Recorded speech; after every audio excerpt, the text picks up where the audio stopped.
This is Matthew Robert Payne, and this is the video memoir of His Redeeming Love, and this is chapter 10, and this chapter is called My Addiction Begins.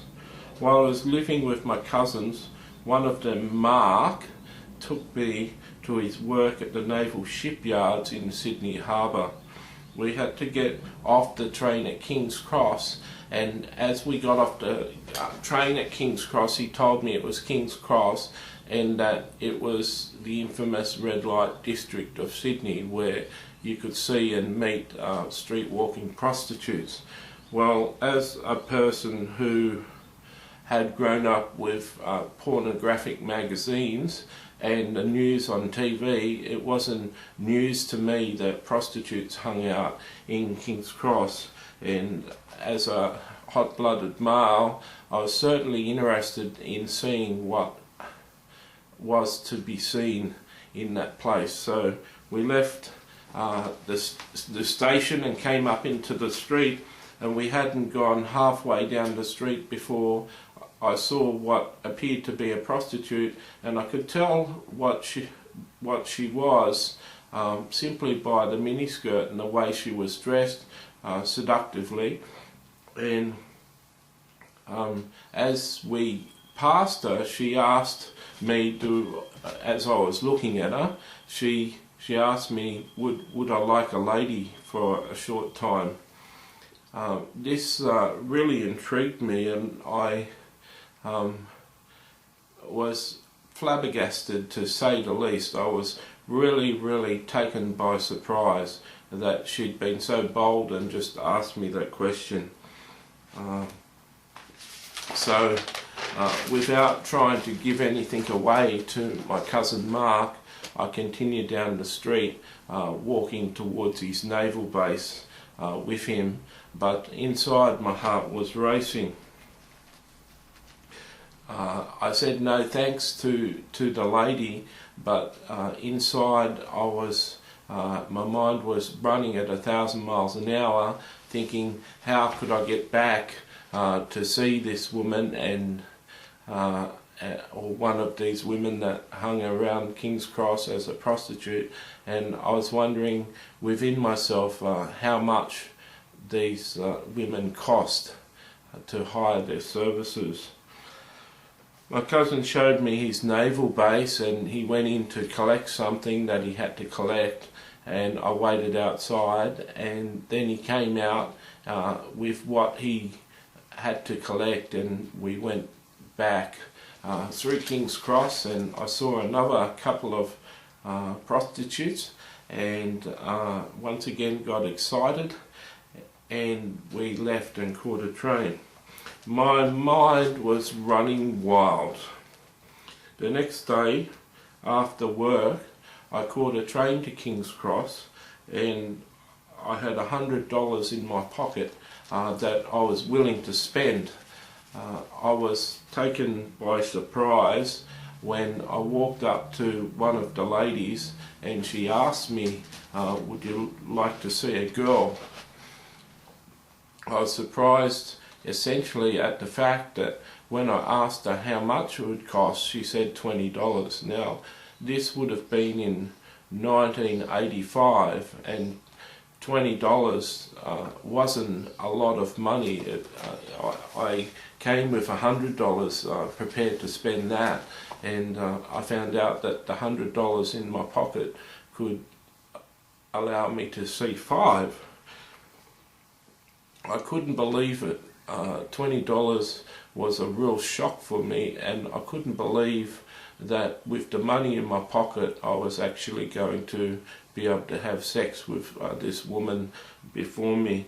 So I went inside with the woman. I said I'd pay her $20, and we went inside this club, and we stopped at an office with a couple of heavy looking dudes in it, and she asked for a key and gave them the $20, and then we went upstairs to her room. We came to her room, she let me inside, and there was a bed in there and a bookcase and a bedside table, and she asked me to undress. Well, I was no stranger to undressing, as you would know if you've listened to the previous chapters in my book about visiting a nudist beach. So I wasn't afraid to undress in front of this girl, and I was quite happy to see her undressing in front of me too. She seemed to have no inhibitions and wasn't afraid to take her clothes off, and soon enough I was on the bed with this girl or this woman, wondering what I should do. I think the woman was aware that it was my first time, or she certainly would have been aware that I was nervous, and my hands have a natural tremor like I've mentioned before, and I believe on that day, because of nervousness, I would have been shaking a little bit more. Within a few minutes of being on the bed, I was being shown how to have sex for the first time in my life, and I was enjoying myself. I quickly learned that kissing wasn't permitted, that you couldn't have intimate kissing, and that wasn't included in the prostitute's charge, and I was a little bit disappointed about that because it didn't seem to be intimate, and I'd never kissed a girl before, so I was sort of a little sad that I couldn't kiss her, but I understood that that wasn't part of the service. Now I want to make it clear right here and now that I've decided to hold nothing back in my testimony. I've decided to hold nothing back in my story. I feel that the more honest truth that I share with you, the greater the message will be at the end of it. The greater the message and the greater understanding you'll have of my life and where I've been with all the hurts and with all the hard times and with all the sins that I've committed. When you compare that to where I am now, you'll be able to see that truly there is a God, and truly He can do miracles. God does not approve of sex outside of marriage. He makes that very clear in the Bible, whether that's homosexual sex like I had early on in my life, or whether that's sex between a man and a woman that aren't married. God doesn't condone sex outside of marriage. With that being said, God did a wonderful job designing men and women, and in doing such a good job, God left it open for us to have free will and to make choices and to choose whether we were going to have sex before marriage or not.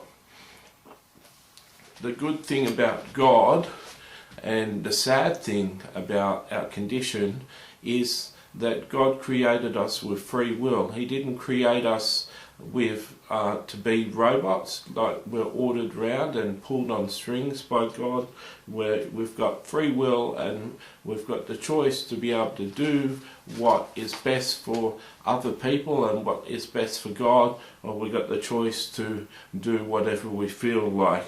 Now, a lot of people say that where is God with all the suffering in the world? Where is God? Surely if there was a God, there'd be a stop to suffering. But how do you propose God stops the suffering in the world? The suffering in the world mostly comes from people doing the wrong thing who've got a free will and the ability to choose to do the wrong thing. If God allowed it to stop, what would He have to do to stop it? Would He just have to come back and bring in martial law? He couldn't do that. One day God is going to come, one day Jesus is going to come and rule the earth, but before then people have got free will. The act of having sex, even though a lot of people would not like to admit it, is a spiritual act. When you have sex with a girl, or when you have sex with a man, you leave a part of your spirit with that person. There's like a spiritual residue that's left over in between you and the woman, or you and your partner. One example of this was, I was watching a movie once, and a guy went into a city to spy out the city, and went behind closed doors in a palace, and the palace was the command of the government in the city. And he slept with a lady in there. He went back to the palace with the lady, and he slept with the lady. And the next day the army attacked the palace and the command, and they were running through each room, shooting everybody that was in each room.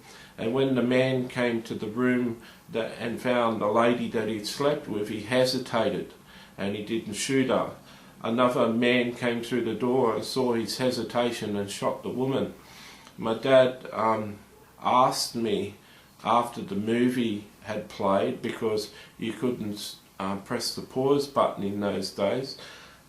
My dad asked me after the movie had played, why did the guy hesitate when he saw the woman? And I said, because he'd slept with her, I reckon. And my dad says, no, it's more than that. It's because he was spiritually bonded to that woman. And that's true, that when we have sex with a person, we get spiritually connected to a person. That's why you feel so guilty seeing the person the next day and having the pressure to have started a relationship. So a lot of people have things called casual encounters and casual sex. People have one-night stands, and both parties agree that it's only going to be one night, and they have sex for the fact of having sex. And that is all right and fine. God allows that to happen simply by giving us free will, but he doesn't wish that on anyone, because it leads to heartache and hurt, and can lead to disease and all sorts of things. God's not a killjoy, but he knows what's best for us. The more we have sex, the more we lose our identity to the people that we've had sex with. I had sex with so many people, so many girls, so many men, that I truly lost myself. Prostitutes would call me a punter, and they make a living out of guys with addictions that I had. Prostitutes talk to each other and joke about the punters, and joke about the things they tell the people like me with addictions. Prostitutes look down on people like me and think we're easy bait and an easy mark, and yet we're victims and they're victims themselves. I had no idea when I was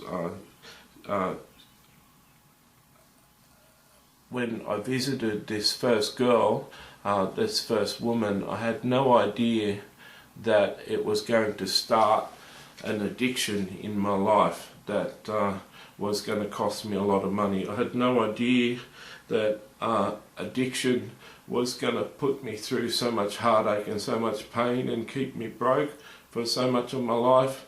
I had no idea what I had stepped into or got into, but God knew.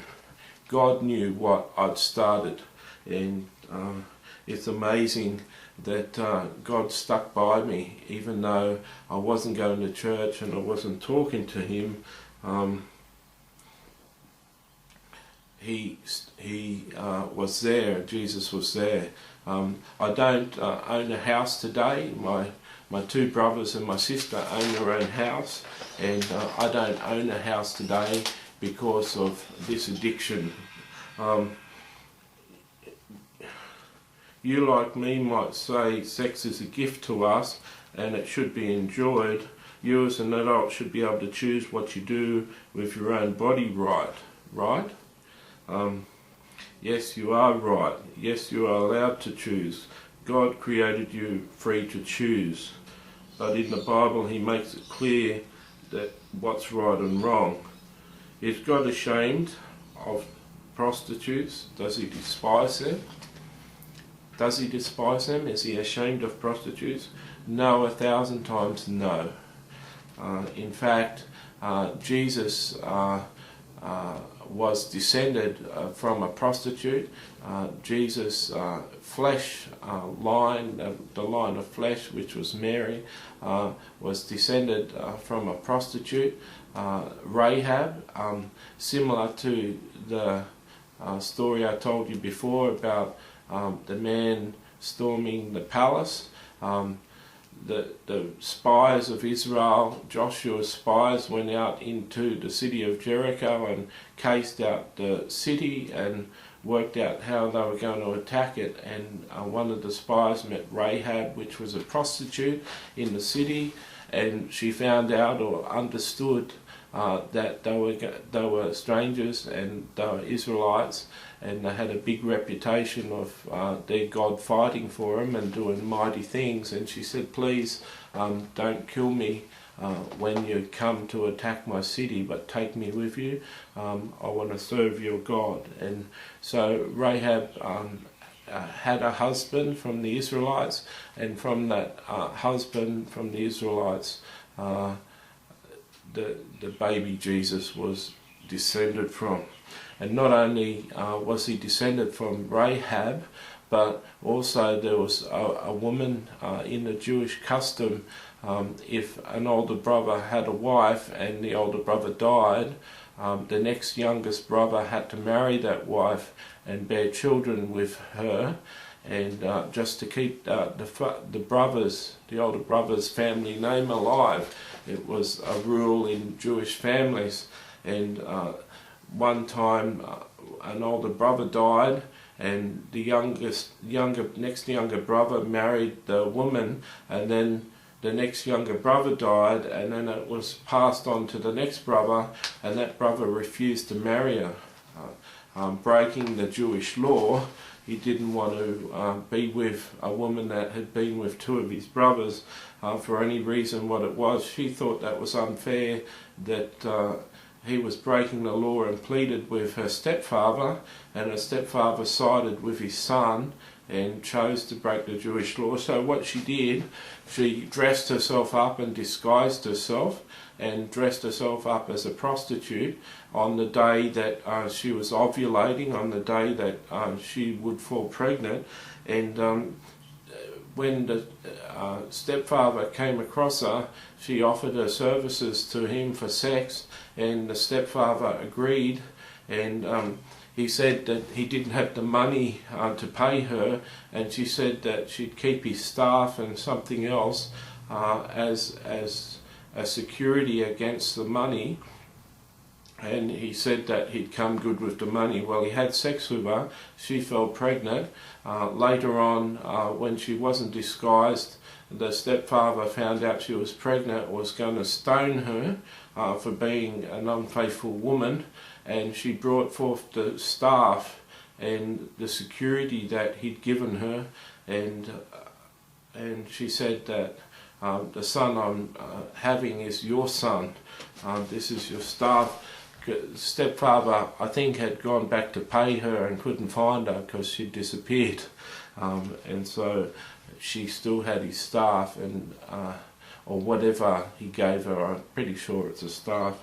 So if God was a prude, if God was embarrassed about sexuality or the fact that a woman could be a prostitute, he would have never sent a son into the world who had a genealogy which included a prostitute and a girl sleeping with her stepfather. But they were in the story to say that everybody is valuable, and even the child of a prostitute is valuable in God's sight. So did one encounter with the prostitute stop me from going? No, it inflamed a passion and a desire in me that was go on for many years. My trips to King Cross were soon making me late home from work at my cousin's house, and so I had to make up excuses and lies. I didn't like to lie, but I had to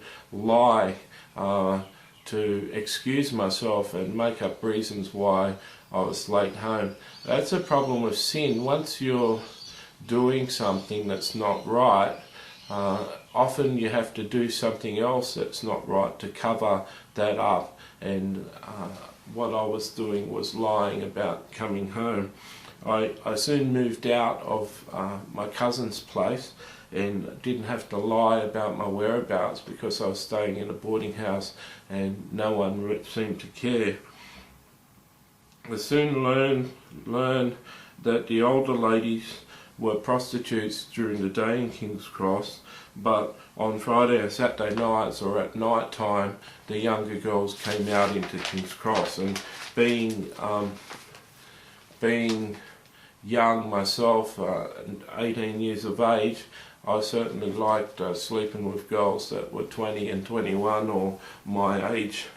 I learned very quickly that the 4 strip clubs in King's Cross had about 15 to 20 girls that were inside the strip clubs that were working as prostitutes. Men used to go and watch strippers, and as they got aroused, the prostitutes in the house of the strip club used to come around and ask them if they wanted to go upstairs, and men were frustrated with the arousal, and it worked really well. The strippers got paid for stripping, and the prostitutes got the bounty or got the reward of the strippers getting the men excited, and men were continually going upstairs and disappearing. I learned also that that if I didn't like one of the girls that was available when I first arrived in the strip club, I only had to wait half an hour or 40 minutes before other girls started to appear that had already been with a client. And so as a punter, I learnt things. I learnt that I didn't have to go with the first girl that approached me, but was quite able to say no, no, no, no, no to all their requests until one was pretty and attractive to me in my mind's eye. Beauty's in the eye of the beholder, and when one was pretty, one that I desired came and asked me, I said yes. I had no idea that the prostitutes in this club in King's Cross were heroin addicts. I had no idea, no way to tell that someone was high. I had no concept of the fact that these girls were addicted to the drug of heroin, and every cent that I was giving them was going up their arm in an addiction. And I had no real concept that I was abusing these girls, that I was raping them. I thought that they did it willingly to earn money, and I was providing a service, and I essentially thought I was a really nice guy and a nice client. I wasn't mistreating him or abusing him or hurting him or being violent with him, and I thought it was a fair trade of money for the services. So I was deceived. I was abusing him. The truth of the matter was that I found out later in life that I was just like their father, abusing them. And I was a sick individual, but often when you're a sick individual, you're not aware of the fact of how sick you are. One night in a strip club, I wondered whether to include this in the book, and decided if I'm telling the whole truth, I may as well tell the whole truth. It's hard to write this, as my mother's going to be one of the editors, but for the sake of the readers and the sake of people out there that have lived depraved lives like myself, it would be encouraging to hear that how bad I was, so that they can be encouraged that they're not as bad as they think. So one night I was in the strip club about 10 o'clock, and I saw one of the strippers grab a man from the audience and take him on stage and have sex with him. It blew me away. It was a total surprise, and I think it would be a surprise to any male to see a couple having sex live in front of their eyes. 10 or 20 feet in front of them, depending on where they were sitting in the strip club. With further investigation, I saw that on other nights that the girls picked a guy that was in the audience. In the middle of her act, she'd go up to guys and ask them a question or sit on their lap, and soon enough she'd be pulling one of them onto the stage and they'd be having sex. I asked one of the bouncers, would it be possible to be able to put my name forward as a guy that would be willing to go and have sex on stage? I figured rather than paying $50 for sex inside the club with one of these girls for half an hour, I figured having sex for free and just paying the $10 or the $8 to get into the club was going to be a good deal.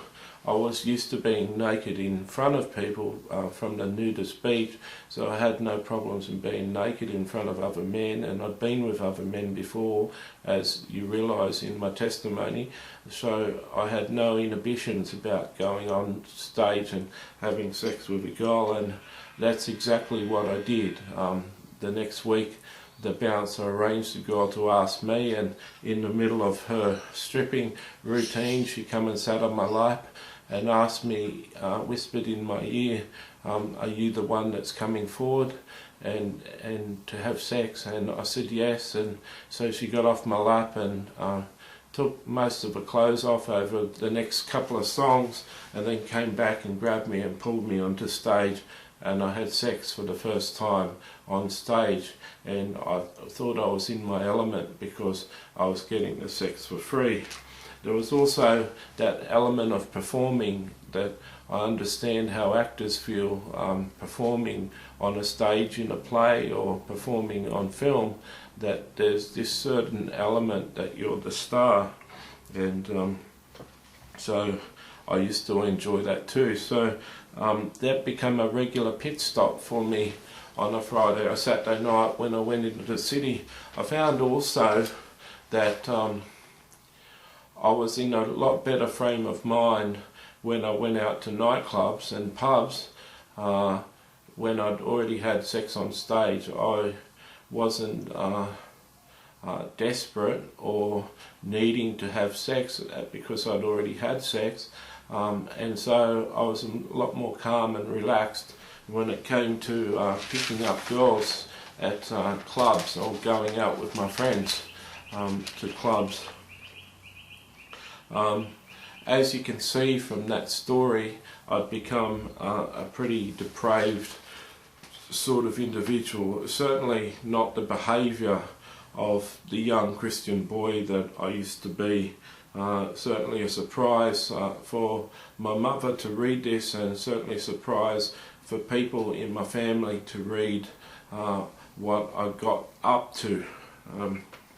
And people that love me on the internet and people in the flesh that'll ever read my book that this video will become, they'll be quite shocked at that last story. You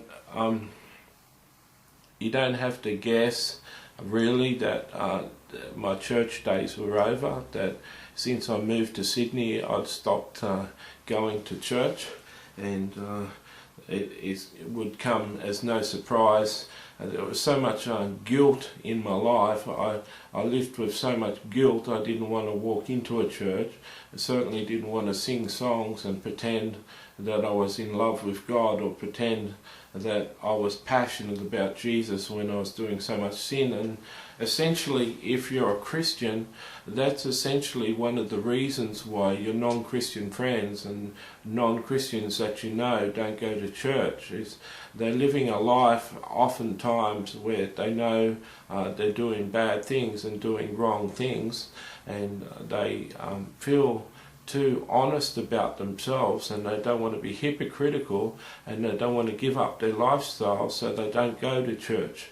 If the average non-Christian knew that they could go to a church and meet God and be in His presence and be around loving people in church, and no one would threaten them or try and ask them to become a Christian, or pressure them or judge them for the life that they're living, a lot more people would go to church. I go to a church currently where there's gay people and lesbian people at my church, and transsexuals at my church, and transsexuals come to church, lesbians, gays come to church, people living with each other come to church, and my pastors don't judge them, but everyone is loved in my church. And I think it's amazing to see a girl who is a Christian living with another girl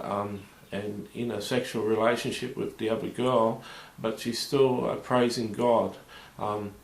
Part of me knows that it's not right that she's living with this other girl outside of marriage and outside of male and female, but I love her so much, and I know that God loves her so much, and I've never once told her that it was wrong for her to, I felt like telling her a few times, but I've never once told her. And just the other day I came forward for prayer, and she came forward and prayed for me, and a lot of Christians would be screaming right now with me, and how could I be like that, and how twisted am I? They've heard the story about me having sex on stage, and now I'm talking about this, and I just want to reinforce to you that it was because I was feeling so bad about my lifestyle, and because I felt I had no choice to give up my lifestyle, because intense loneliness and hurt and rejection had caused me to fall into the arms of a prostitute, and the prostitute was soothing a hurt and a broken sort of individual's life that was myself, that I had no intention of leaving that behind, and I really had no will or ability to give up my addiction. I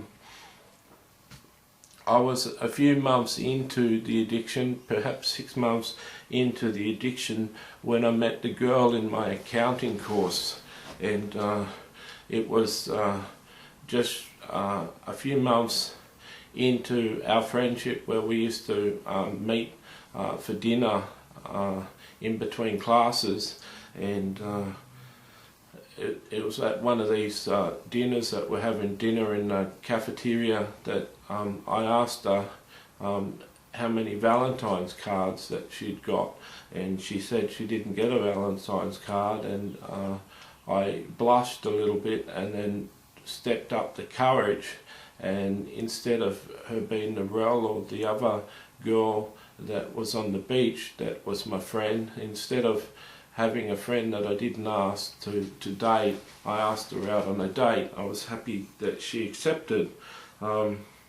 I thought I loved this girl. I can't even remember her name anymore. It just shows how much I loved her. But I thought I loved her, but essentially I was just selfish.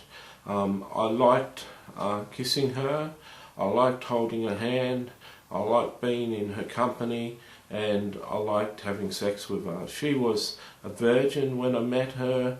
I played the line of that a lot of guys say, if you love me, you'll have sex with me.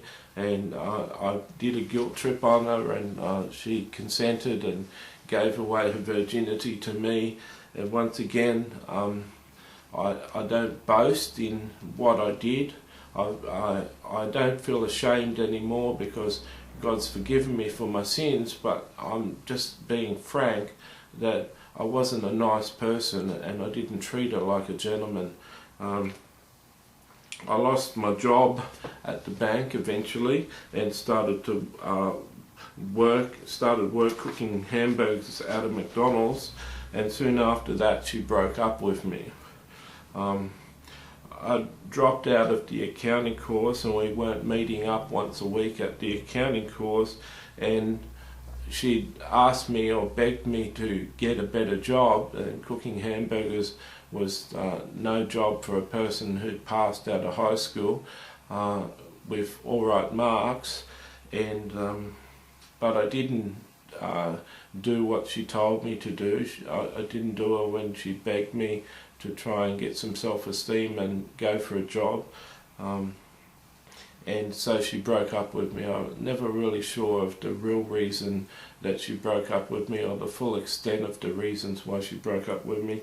Perhaps she understood that she could do better in life and get someone with higher standing, and if I wasn't willing to take up the challenge of getting a good paying job and a successful career, well, she wasn't going to hang around waiting for me to get the self-esteem or get the job that she knew I was capable of.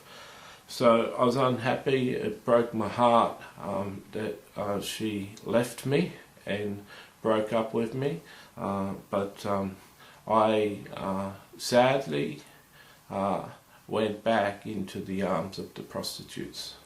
God bless.